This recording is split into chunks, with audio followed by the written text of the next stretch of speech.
კულტურის მენეჯმენტის განვითარების ხელშეწყობის პროგრამა 2015 აღარ განხორციელდება. აღმოჩნდა, რომ გასული წლის ზაფხულიდან ამ დრომდე აჭარის განათლების სამინისტროს 2015 წლის ბიუჯეტში ეს პროექტი მხოლოდ ფორმალურად ჰქონდა შეტანილი და იგი იურიდიულად ძალას ბიუჯეტის პირველივე კორექტირებისას დაკარგავს.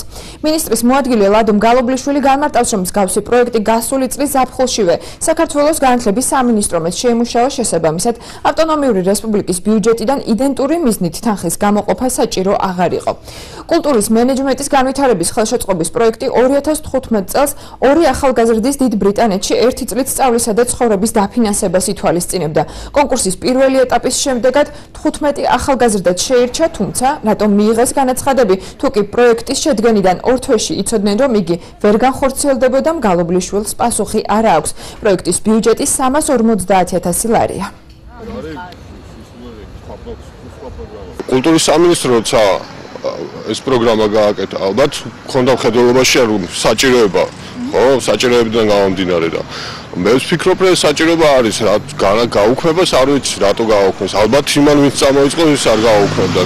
სავარაუდოდ რაღაც სხვა მიზეზი აქვს ამას და ყოველ შემთხვევაში ალბათ ერთხელაც სამუდამოდ უნდა მივხვდეთ, რომ განათლება უფრო მნიშვნელოვანია, ვიდრე იგივე თანხა ჩადებული რაღაც გასართობ პროგრამაში, რომელსაც ესწრება, ან არ ესწრება საერთოდ. მოხდა ისე, რომ ანალოგიურ პროგრამას ცოდნის კარი ახორციელებს საქართველოს ცენტრალური ხელისუფლება, ამიტომ რო არ მომხდარიყო, ესე ვთქვათ, საქმიანობის დუბლირება, მიღებული იქნა გადაწყვეტილება, რომ აჭარის განათლების, კულტურის და სპორტის სამინისტრო ამოიღებს ამ პროგრამას თავისი ბიუჯეტიდან და აღნიშნული პროგრამა, როგორც მე გითხარით, დაფინანსდება ცენტრალური ხელისუფლების მიერ.